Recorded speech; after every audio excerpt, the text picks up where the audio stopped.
با یکی از ویدیوهای کانال هانیه مایلیفی با شما هستیم. لطفا زحمت سابسکرایب کردن، لایک کردن و کامنت گذاشتن رو شما بکشید. زنگوله رو هم فعال کنید که به محض ویدیوی جدیدی که آپلود کردم براتون بالا بیاد و از دستش نرید. در ضمن یادآوری میشم این داستان کاملا واقعی و داستان زندگی من است. قضاوت واقعی بودن یا نبودن این ماجراها بر عهده شما دوستان عزیزم.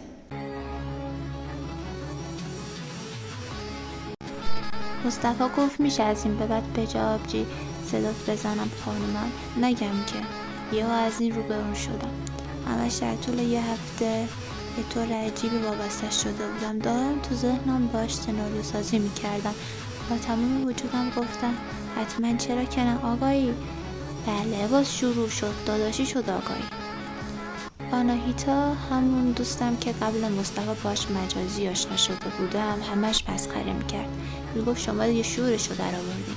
2 هفته گذشت. رفته با هم سرد شد. کمتر وقتشو برام میذاشت. سخت میشد زنگم بزنه. خودم هم که زنگش میزدم خاموش بود. بعد چند ساعت که دوباره زنگش میزدم میگفت شرمنده خواب بودم. منم ساده باورم میشد. واقعا تحمل این وضع نداشتم. زنگ دوستش محمد زدم. گفتم از مصطفی خبر داری؟ گفت آره الان از پیشم رفت. بی‌صبرانه زنگ مصطفی زدم. الو تو معلومه کجایی؟ من از صبح زنگت میزنم. خیلی عادی با صدای گرفته جواب داد. خواب بودم. دلم گرفت. قلبم تون زد. یه قطره اشک از چشام جاری شد. دوباره پرسیدم خواب بودی؟ در جواب گفت آره خب خسته بودم از مدرسه تا اومدم درسامو خوندم. گوشیم خاموش بود. منم نشد شارژ بزنم. نخواستم ضایعش کنم. پرسیدم میشد درست که تموم شد یه سر به گوشیت بزنی ببینی نزدیک 30 تا تماس بی پاسخ داری. گفت شرمنده دیگه خیلی خسته شده بودم خوابم برد. گفتم آفرین به تو چقدر دروغگویی. جواب داد نمیفهمم منظور چیه. باشه من که زور نمی کنم. اگه ازم خوشت نمیاد خسته شدی یا هر چیز دیگه ای من بگو. این همه دروغ چه معنی میده؟ گفت یه سره کن منظورشم نمیفهمم. حرف چیه؟ توضیح دادم مصطفی من نگرانت شدم. از صبح جواب نمیدادی. فکر کردم خدایی نکرده بلایی سرت اومده. خواستم به مامانت پیام بدم نکردم. گفتم ازم دلخور میشی. زنگ محمد زدم حالتو پرسیدم. گفت خوبه. اتفاقا الان پیشم بود. سکوت کرد و گفت آره من دروغ گفتم. من همه چی رو دروغ گفتم به تو. چیزی که دربارم فکر میکنی من نیستم.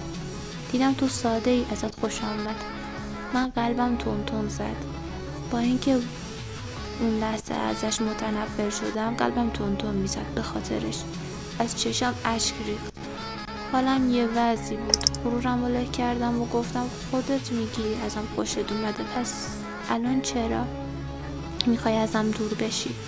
گفت تو خیلی دختر ساده و مهربونی. تا به حال دختری مثل تو ندیدم. حتی تو دروغ گفتنم بلد نیستی. از الان به بعد دیگه نمیخوام دروغی بهت بگم. اون تعریفایی که از خودم میکردم همش الکی بود. هم با کلی دختر گشتم، هم سیگار میکشم، هم لاشیم و کلی چیزای دیگه. درسته همه چیو بهت دروغ گفتم ولی از این نظر که بهت علاقه دارم و دروغ نگفتم.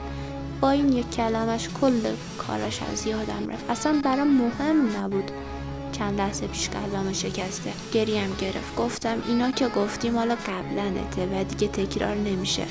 الان مهمه که منو میخوای.